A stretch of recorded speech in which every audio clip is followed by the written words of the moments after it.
It has webbed feet like a frog, a bill like a duck, and venom like a snake. And oddest of all, it lays eggs like a bird. So much of its life is spent underwater or underground that the life of the platypus is still largely unknown. An irresistible challenge to filmmaker David Parer. I've always been fascinated by the mysteries of how platypus have their young. And over the next 3 years, we're going to take you on a journey to discover what happens deep inside their nesting burrows.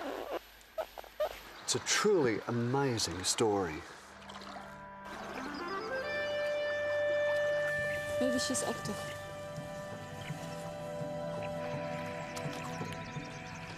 By tracking its daily life, researchers will help Parer reveal the most intimate moments in the life of what is surely the strangest animal on Earth.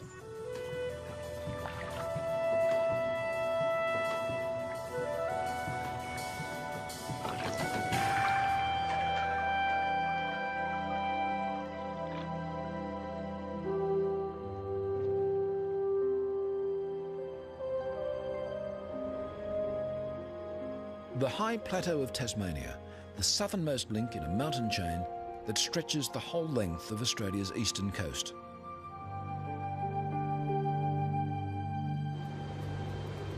When the winter blizzards blow in from the Southern Ocean, life here gets tough.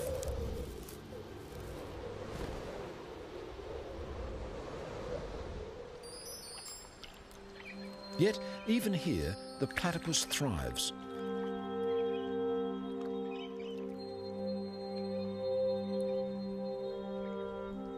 Its thick fur provides near-perfect insulation as it forages for a sparse living in the frozen tarns.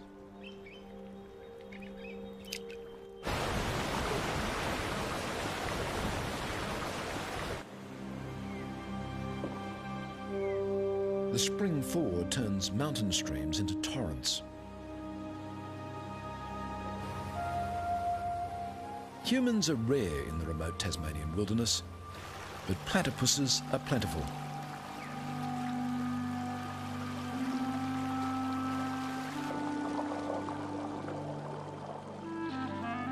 There's prey to catch with their probing bills under every rock. Shrimps and worms, and the larvae of aquatic insects.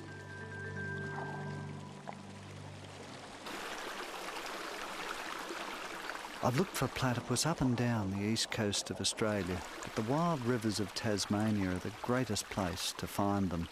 But even here, they're difficult to see. They seem to meld into the water and rocks, and then suddenly disappear. When Europeans first encountered it, the platypus seemed almost too weird to be real. The name comes from the Greek for flat-footed, yet it was the creature's duck bill that most fascinated 19th century zoologists.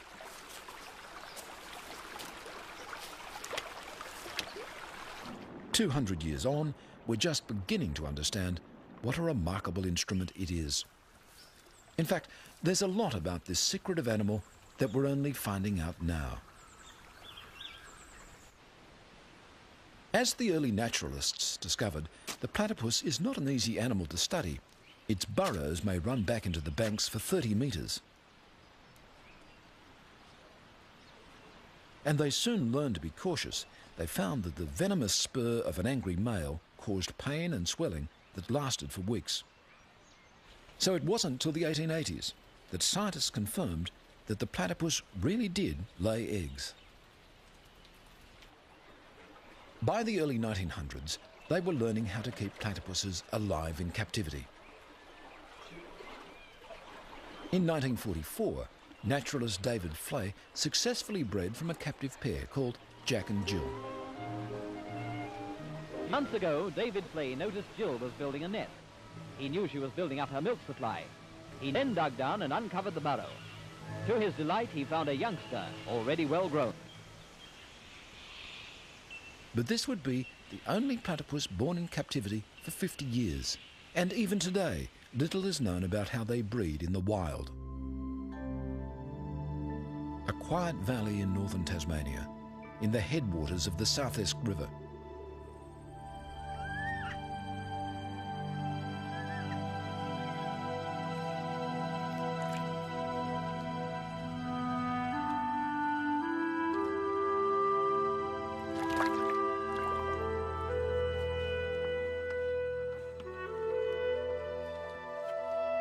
An unassuming farm dam proves an ideal site for biologist Nina Koch. She needs to trap a female platypus, the first step in an ambitious project. It's really unbelievable that these farm dams can be such a good place for platypus to live in. They seem to be enormously productive, ideal habitat for females to breed in.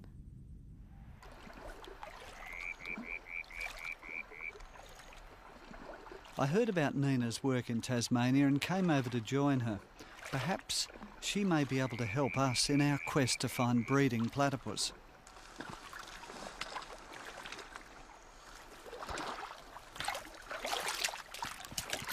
Nina has been fascinated by the platypus ever since she saw one on TV as a child.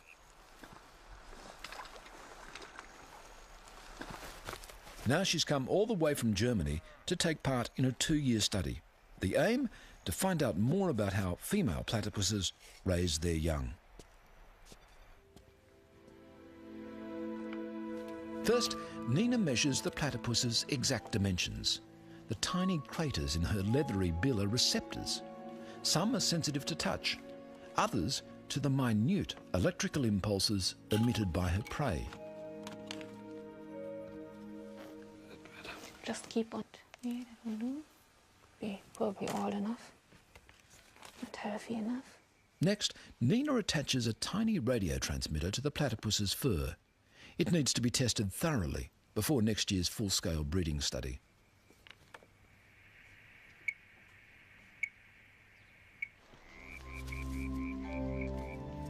Nina decides to call the female Shy, after a platypus character in a children's book.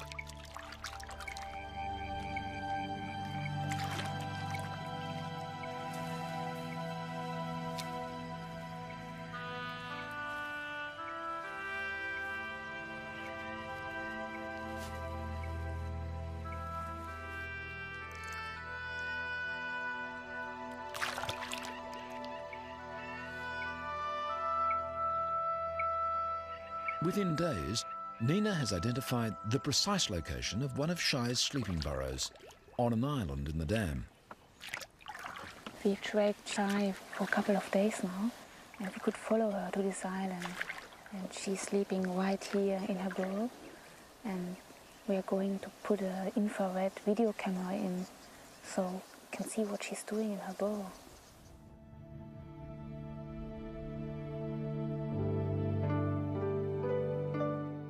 Just before dawn, Shy returns to sleep.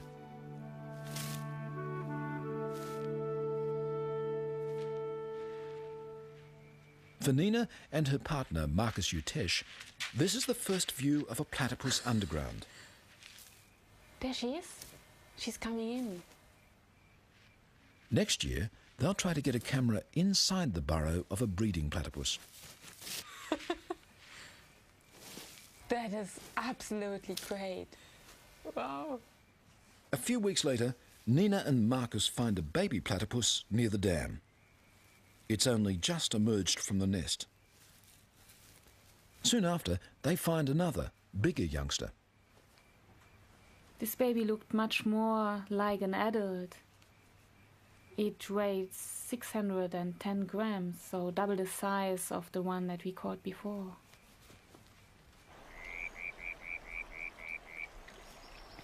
We released this baby in one of the farm dams, and then it started immediately to feed along the border of the lake.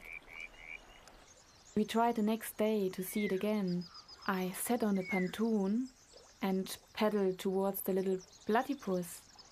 He just stopped feeding and suddenly even came closer to me. He was by far more curious than afraid. Nina is hooked.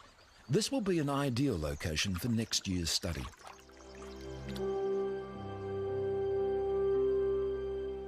The only other animals on Earth that are even distantly related to the platypus are the echidnas. Like the platypus, the short-beaked echidna has looked much the same since the age of the dinosaurs.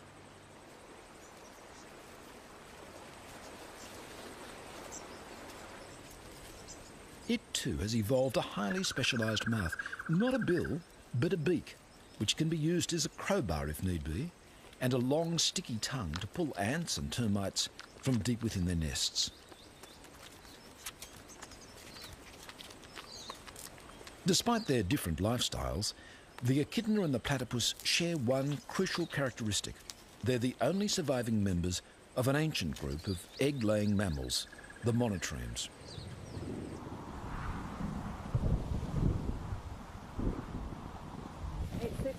That's pasta. Peggy Rismiller and Mike McKelvey have been tracking and studying echidnas for 15 years. What they've discovered about the echidna's breeding cycle may help David Pera in his pursuit of the platypus. That's Whisper. Up to a dozen echidnas at a time may be carrying transmitters. Okay. It's always worth seeing what Hari's doing.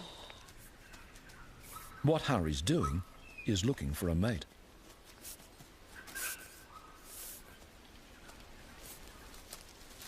Mostly, echidnas lead solitary lives, but when a female comes on heat, males will gather from far and wide. But the females emit a scent, and the scent is called a pheromone, and it's something that humans often can't smell, but obviously the males can smell it.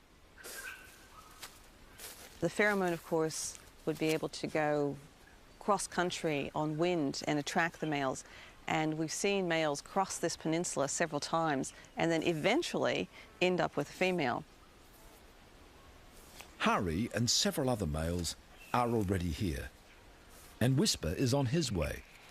Yep, he's there.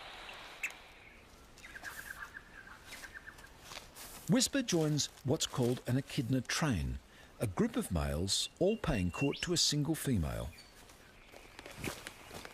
Okay. She has no burrow over here? A train can stay in place for up to a week, with the males constantly jockeying for position.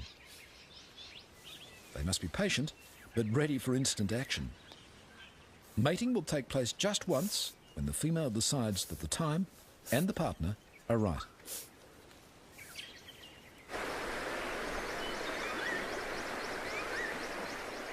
To try to capture the elusive courtship ritual of the platypus, David travels to the far north of Queensland.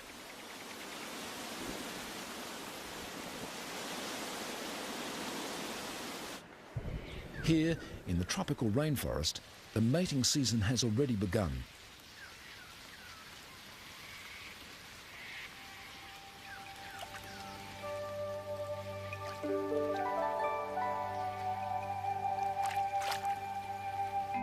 This female is feeding hard to ready herself for the rigours of motherhood. Every 40 seconds or so, she must surface to breathe.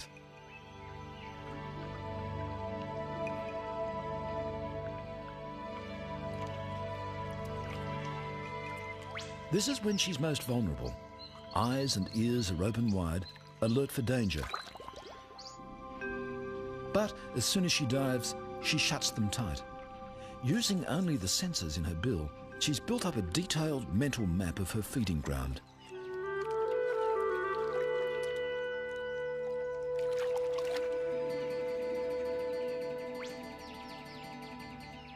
And she knows its inhabitants too, especially the resident cormorant.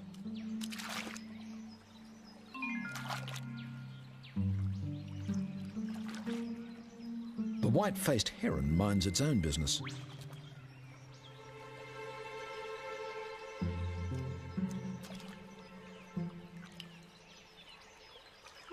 The cormorant mimes the platypuses.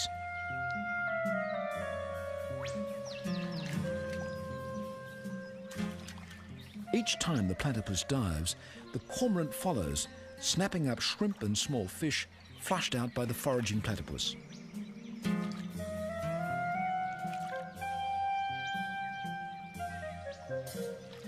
And if the platypus rests too long between dives, the cormorant lets him know it.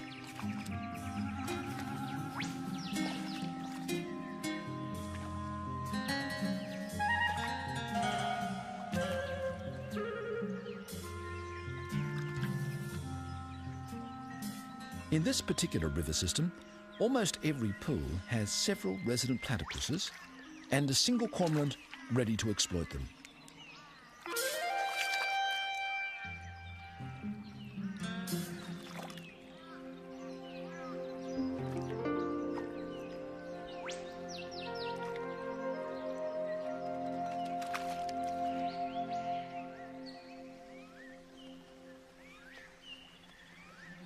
The other inhabitants of the pool give the platypus no trouble at all.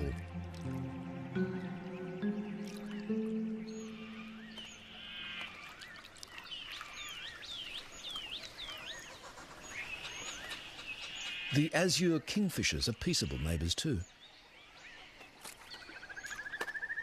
They may occasionally snap up fish and shrimp she drives to the surface, but at least they don't harass her to dive for them.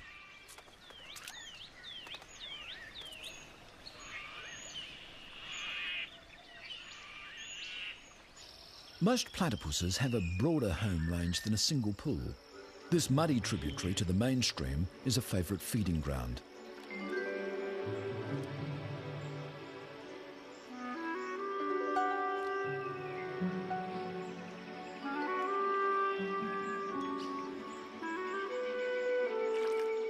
Platypuses make their way up the creek at all hours of the day and night to feed. They can sense the vibrations of their prey through the receptors in their bills.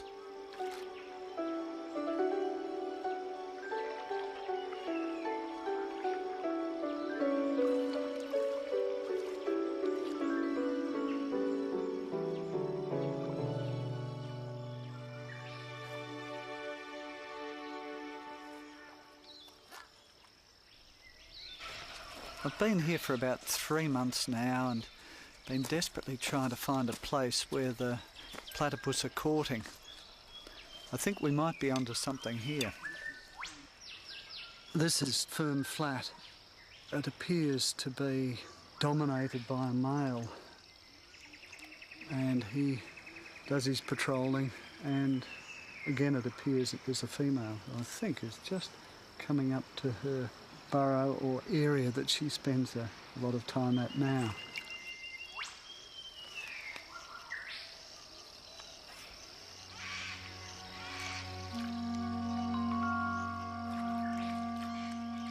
As the light begins to fade, the platypuses start to make their way further up the narrow creek. There's even better feeding where it runs through cleared farmland, but the platypuses will only venture there at night.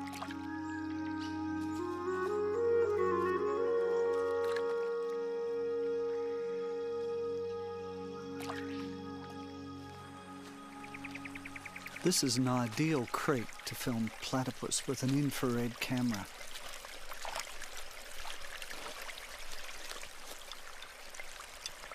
I really like using infrared cameras because you can capture behaviours at night that no one's ever seen before.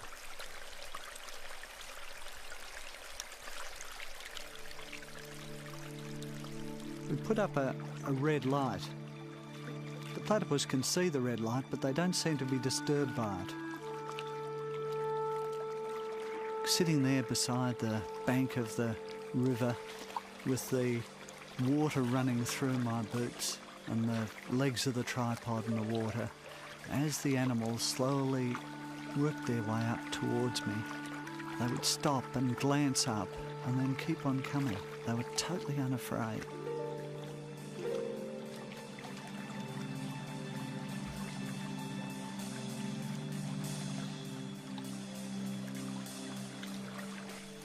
In the first hour after dark, 6 platypus passed me. And then a water rat appeared. Water rats are about the same size as a platypus, but much fiercer.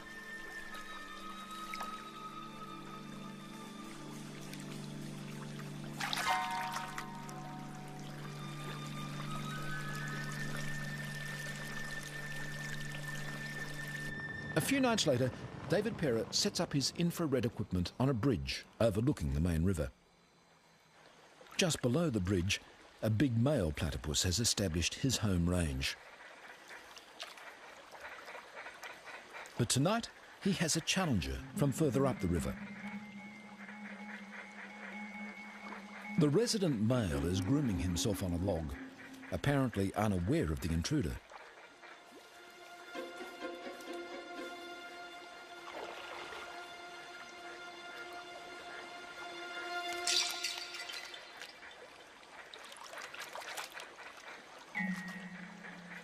Despite being caught by surprise, the resident male has won the encounter easily. He hasn't had to use his most damaging weapon. The poisonous spur on his hind leg is fed by a venom gland that in the breeding season reaches its maximum size. Day and night now, the big male patrols his home range.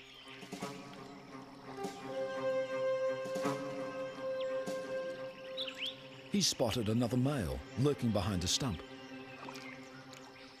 Without hesitation, he steams into battle.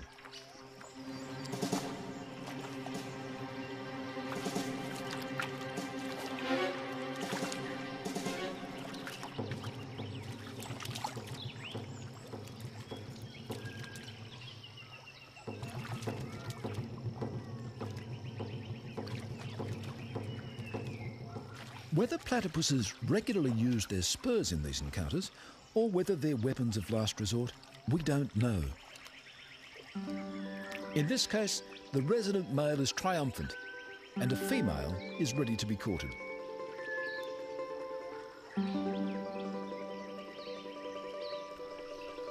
The male grasps the female's tail, and the courtship dance begins.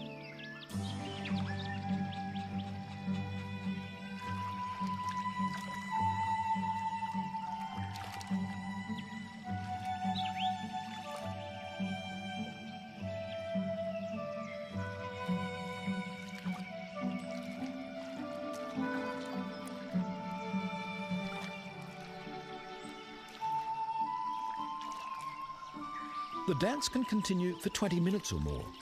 Whether the female is courted and mated by many males, or just one, is something else we don't know for sure.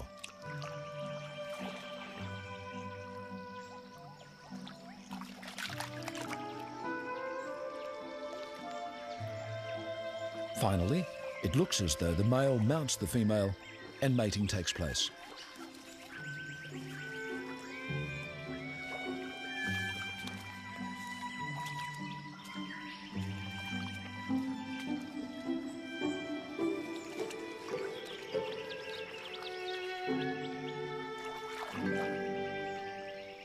The bare patch on her tail may be a sign that she's been courted often in recent days.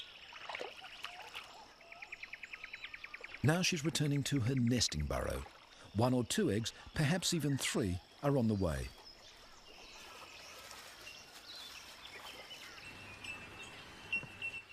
Healesville Sanctuary in southern Australia. Much of what we know about platypus mating and breeding has been learned by Les Fisk and his colleagues from the captive animals at Healesville Sanctuary. For 10 years, a male and female platypus have lived in this elaborate artificial world. Through a maze of tunnels, pipes and tanks, video cameras record their every move.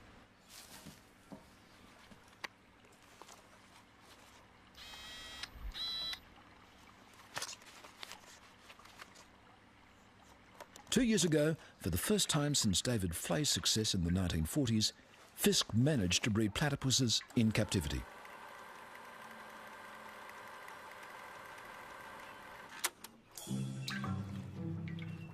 For most of the year, Karina, the female, will have nothing to do with N, the male. But spring is in the air at Healesville Sanctuary.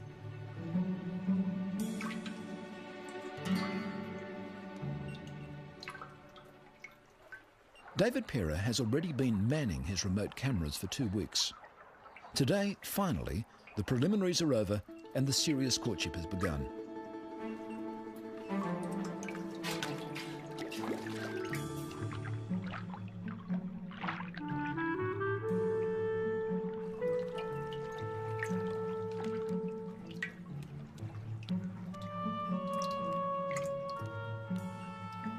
The moment that she's ready to mate can be fleeting.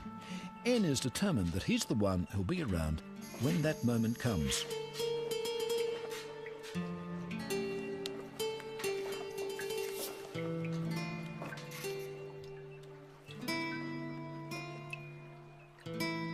But her attempted escape was all part of the ritual. Karina soon returns to the dance.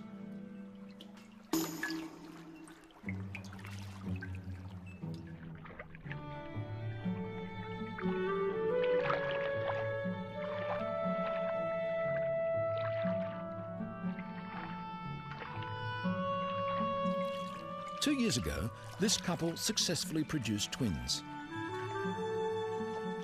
Judging by the way the courtship is consummated, the signs are good for this season too.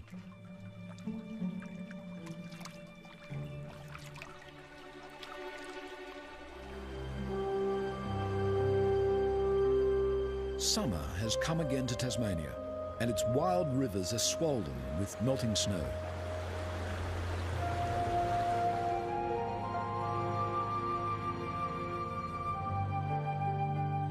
In a quiet backwater, as temperatures rise and the days lengthen, a female platypus is collecting material for her nest.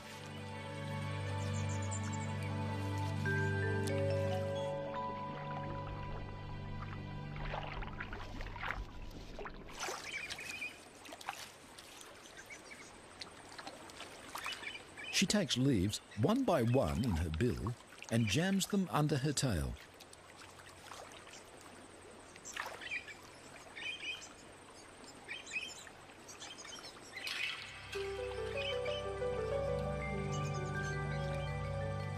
To safeguard it from flooding, she's dug the entrance to her burrow several metres up the steep bank.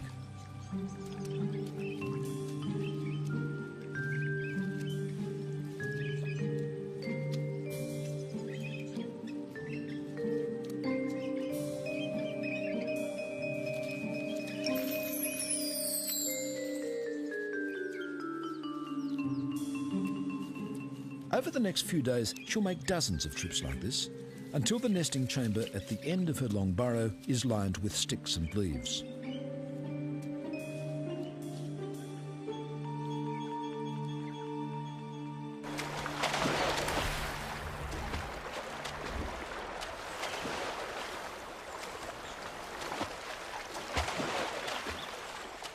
Back on the South Esk River, Nina Koch and Marcus Utesh are joined once again by David Pera for the start of a new season's work. In the early afternoon, we go down to the South Esk River and set up a series of nets. These nets were originally designed to catch eels, but they're also really good and safe for catching platypus as well. Ja, genau.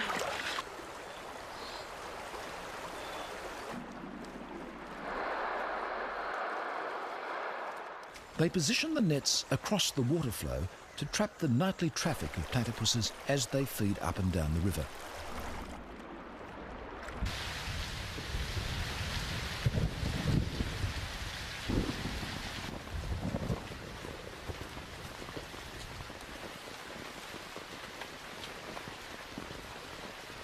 In the late afternoon, the platypus come out of their burrows and start feeding.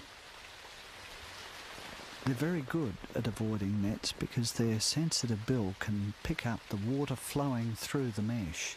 Many evade the nets, but eventually we catch one.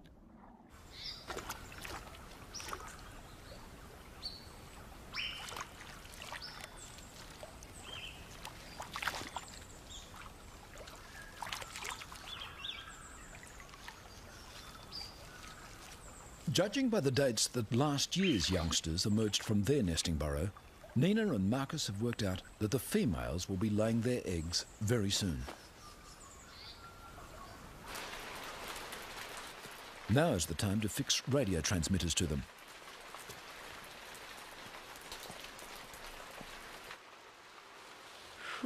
This one has a large bare patch on her tail, a sign that she's probably been courted intensively. The tail. Yeah, that one. All the animal. This might be a mating mark. All the fur is away from the tail, surface. They discovered that she's one of the females they trapped and tagged last year. In fact, it's their old friend, Shy. 80-17, that's Shy. Wow. We got Shy back. We'll come back. Great.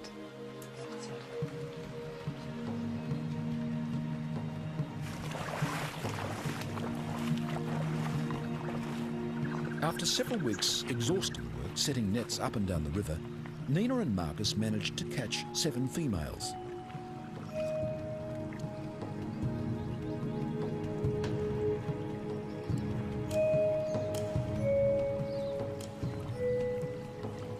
Each one is fitted with a new transmitter and released back into the river exactly where she was caught.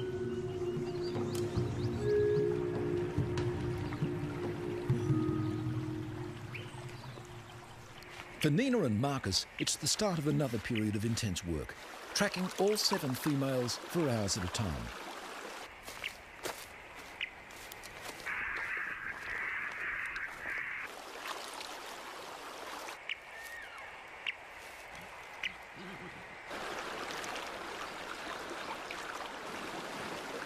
They find there's a wide variation in the platypus's behaviour. Some feed mostly in daylight. Others sleep during the day and feed all night. Some travel a kilometre or more up and down the river each feeding session.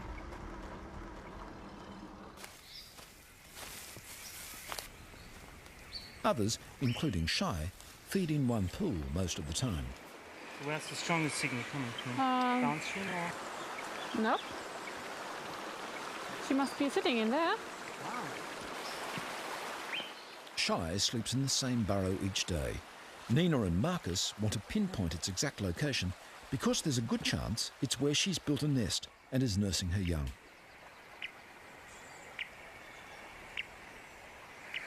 Get reception here. And it's getting weaker. Which gain do you have? 10.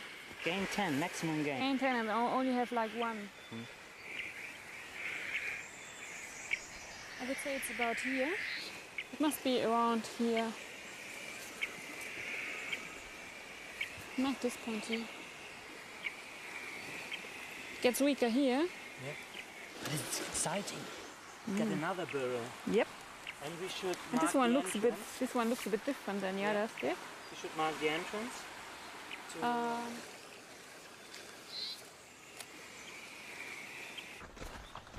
Meanwhile, Peggy Rismiller and Mike McKelvey are still keeping track of their echidnas. You think try again from here? Oh yeah, right towards that cypress. 3 weeks ago, this female was at the head of a mating train. She should by now have laid an egg.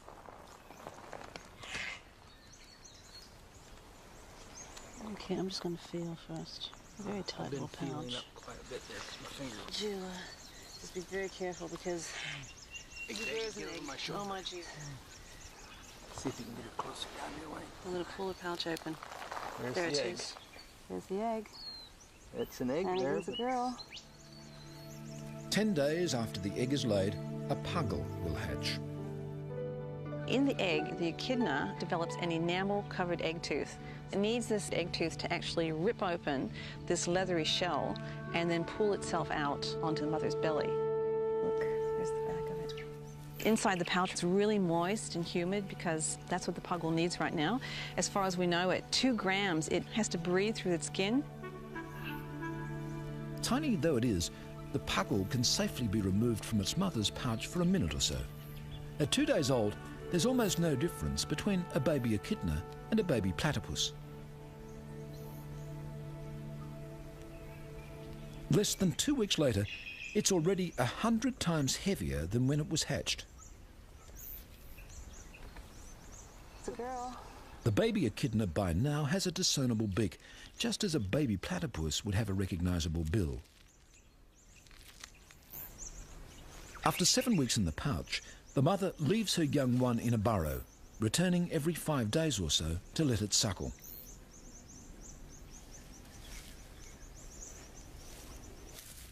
Instead of nipples, the mother has specially adapted paws clustered in patches on her tummy. As the baby suckles, the mother expresses the milk through her skin. It doesn't need its eyes. I think it's like all very small animals. They go on scent.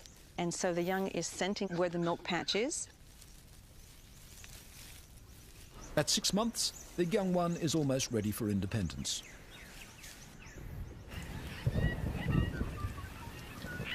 Back at the South Esk River, Marcus and Nina have decided that the time has come to try to take a look inside Shy's nesting burrow. Kann das noch ein Wader sein von dir?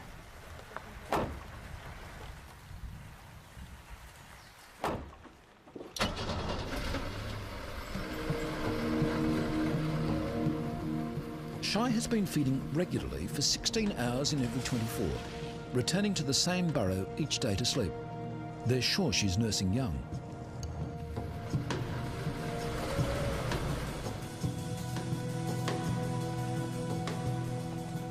It's late evening. Shy's already left the burrow to feed. Nina, Marcus and David have at least 8 hours to try to get a glimpse inside the nesting chamber.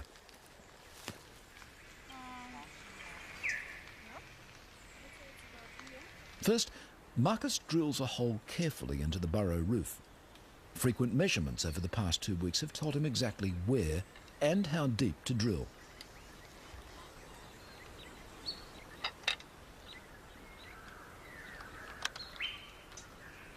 Meanwhile, David sets up and tests an endoscope with a tiny video camera mounted on its end.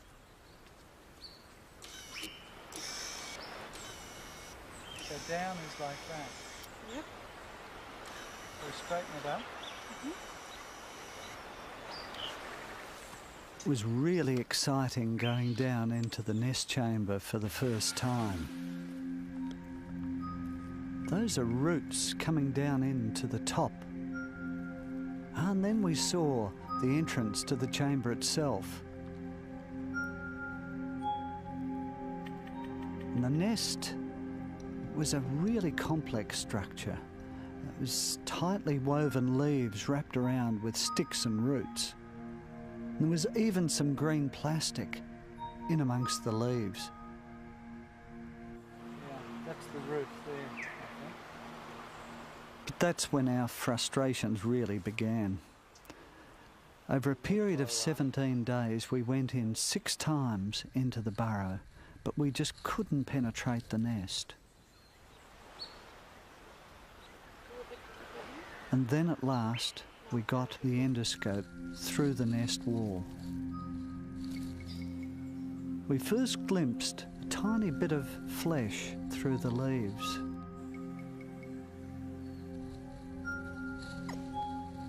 And then another period of frustration, half an hour trying to get a glimpse of the bill.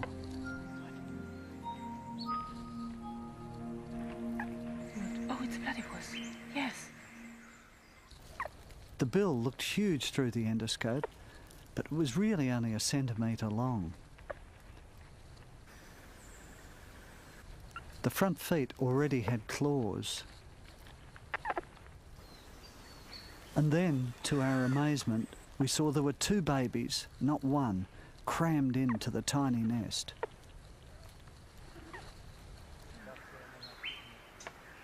Thank you. 3 weeks later, we went into the burrow again, and we found them immediately. It's incredible. They'd grown enormously.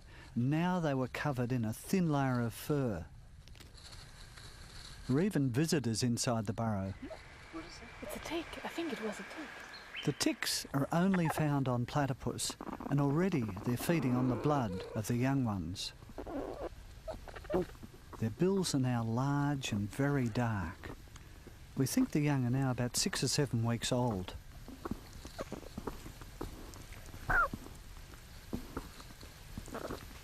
We're eager to see how the various parts of their body have developed. Their front feet have webbing between the toes, and on their back foot is the beginnings of a spur. The smaller one is female. The larger one has a much bigger spur, It's obviously a male. We called him Bigfoot.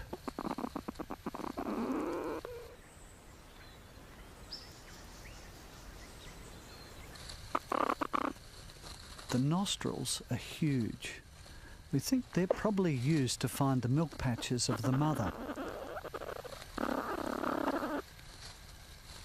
And here, the smaller one is rubbing the tummy of the larger one, as if it's trying to suckle. It was a revealing 3 hours in the burrow.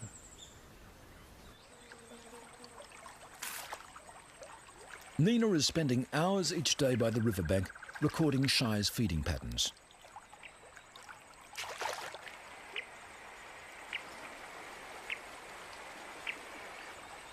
It's late summer on the South Esk, and vast numbers of insects are hatching from the river.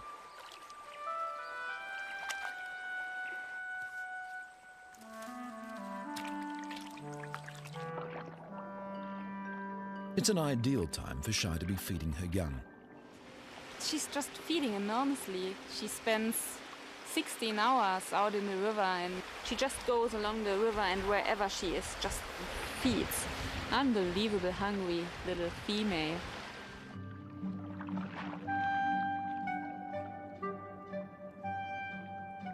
A nursing platypus will consume up to half her body weight in food every 24 hours.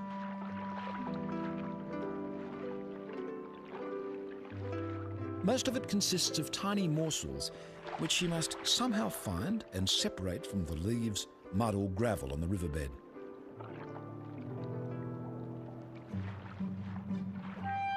When she gets to the surface, she chews with a sideways motion of her grinding pads, separating out and swallowing the food.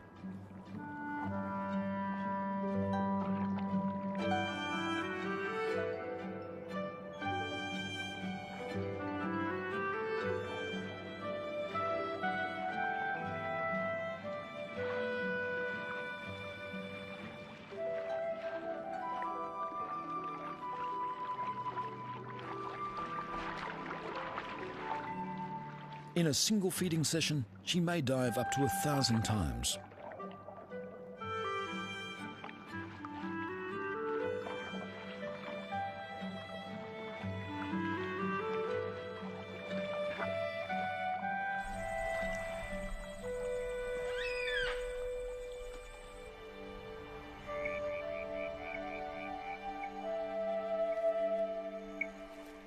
Tonight, the team plan to go into Shy's burrow once again.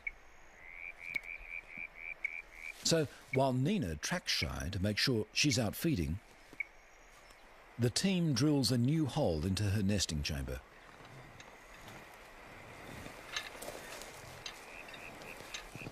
This time, they're installing a tiny remote-controlled camera that will be able to film Shy feeding her young without disturbing her. Illumination comes from miniature infrared lights, which she can't see. And as well as the camera, there's a microphone to pick up sound inside the burrow. That's the big one. There. Oh.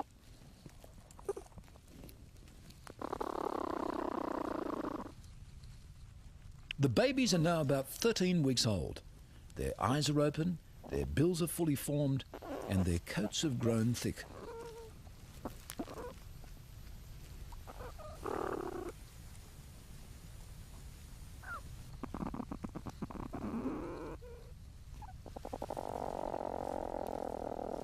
While Bigfoot plays with tree roots in the roof of the chamber, the smaller one is perhaps getting ready to take on solid food.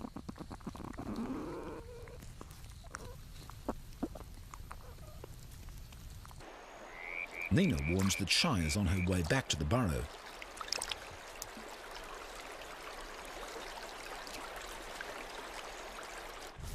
As she approaches the nesting chamber, she unblocks the earthen plugs which she's set there to protect her young.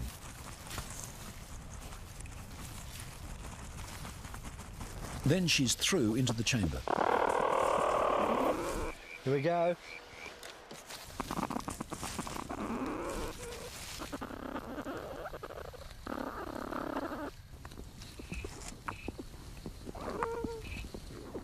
Within minutes, the eager young are greedily suckling from their mother's milk patches.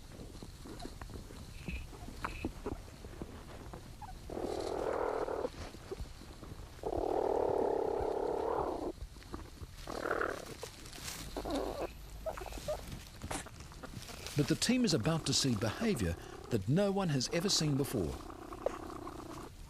That is amazing.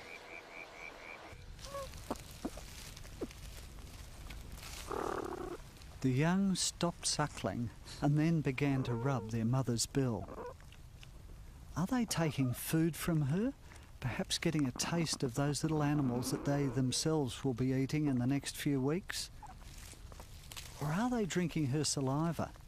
Maybe getting some of the bacteria that will strengthen their immune system.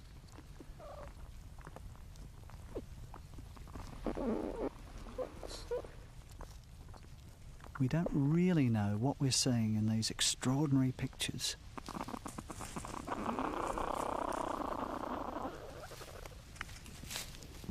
Soon, Shai has had enough. She busily rebuilds the nest around her young.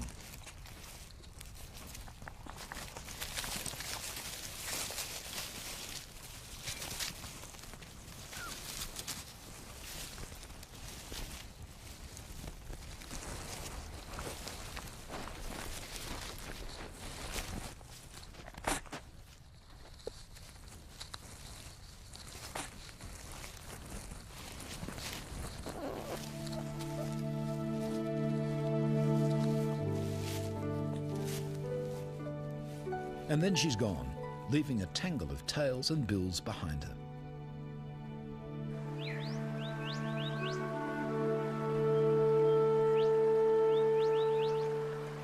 Ten days later, on watch as usual beside Shai's pool, Marcus and Nina spot one of the young platypuses in the water.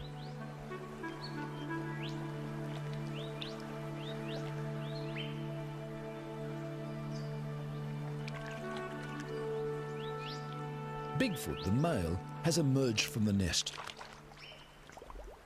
The team watches, enthralled, as the last chapter in the drama they've been following for months unfolds.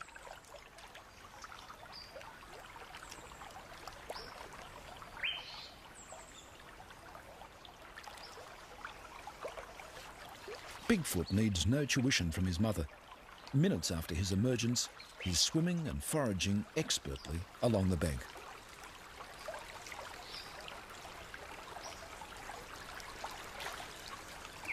He asserts his independence swiftly. Within a few weeks, he's travelling well upstream from his mother's pool.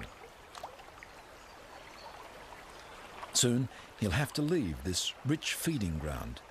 He's trespassing on the home range of older, larger males.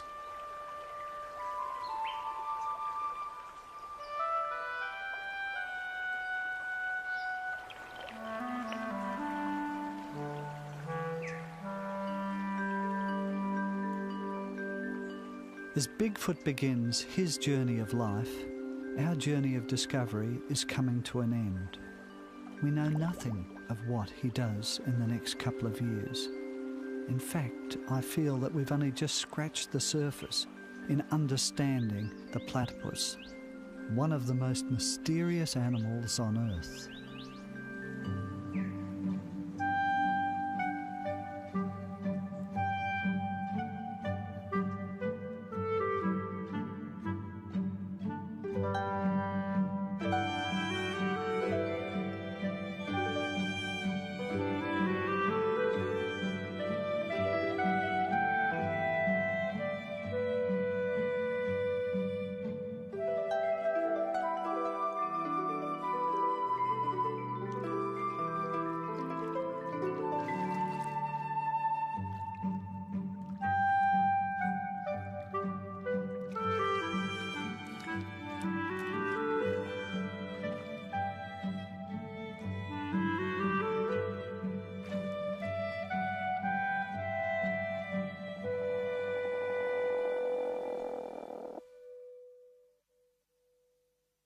Platypus, the first step in an ambitious project.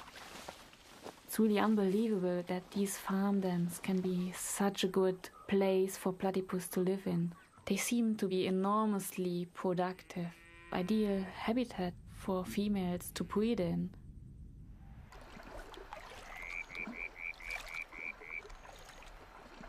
I heard about Nina's work in Tasmania and came over to join her. Perhaps she may be able to help us in our quest to find breeding platypus.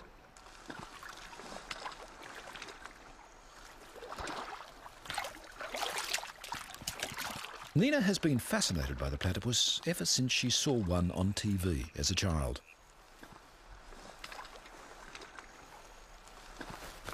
Now she's come all the way from Germany to take part in a 2-year study. The aim? To find out more about how female platypuses raise their young. First, Nina measures the platypus's exact dimensions. The tiny craters in her leathery bill are receptors. Some are sensitive to touch, others to the minute electrical impulses emitted by her prey. Just keep on. Yeah, that will do. Be probably old enough.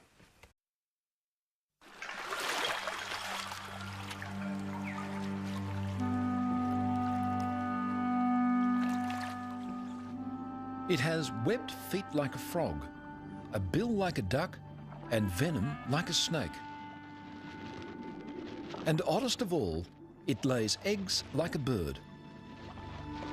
So much of its life is spent underwater or underground that the life of the platypus is still largely unknown. An irresistible challenge to filmmaker David Pera. I've always been fascinated by the mysteries of how platypus have their young. And over the next 3 years, we're going to take you on a journey to discover what happens deep inside their nesting burrows. It's a truly amazing story. Maybe she's active.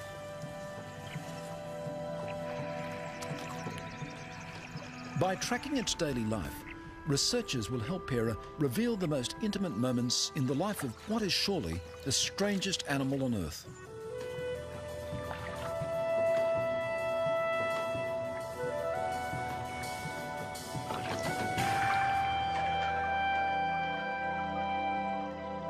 Hatch with their probing bills under every rock. Shrimps and worms and the larvae of aquatic insects.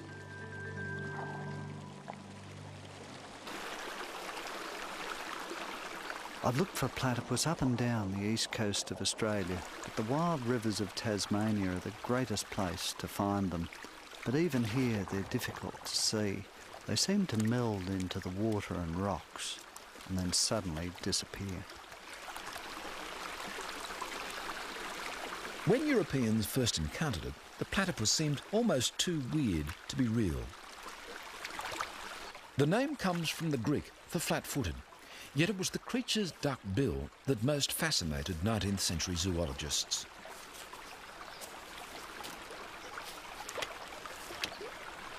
"200 years on, we're just beginning to understand what a remarkable instrument it is. In fact, there's a lot about this secretive animal that we're only finding out now. As the early naturalists discovered, the platypus is not an easy animal to study. Its burrows may run back into the banks for 30 metres. And they soon learned to be cautious. They found that the venomous spur of an angry male caused pain and swelling that...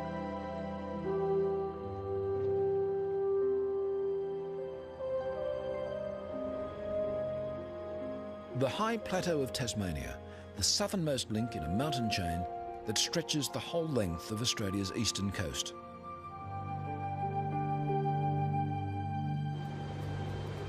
When the winter blizzards blow in from the Southern Ocean, life here gets tough.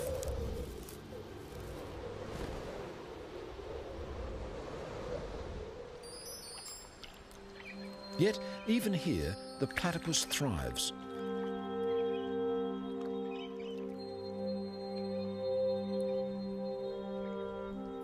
Its thick fur provides near-perfect insulation as it forages for a sparse living in the frozen tarns.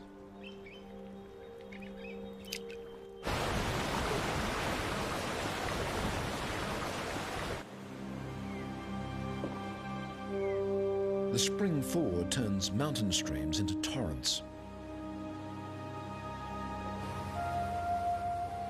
Humans are rare in the remote Tasmanian wilderness, but platypuses are plentiful.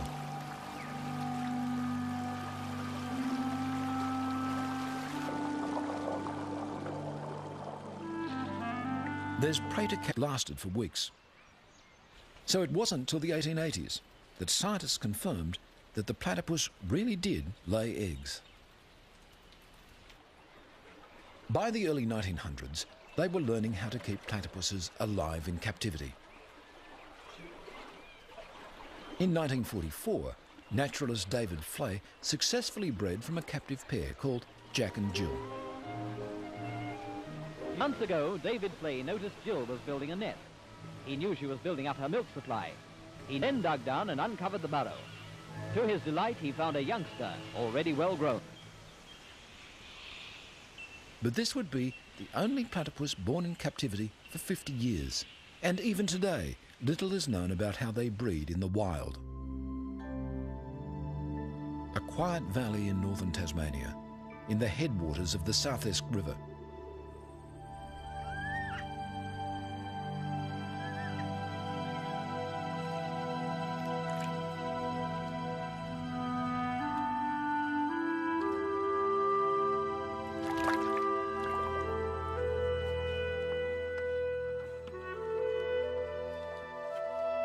An unassuming farm dam proves an ideal site for biologist Nina Kosh.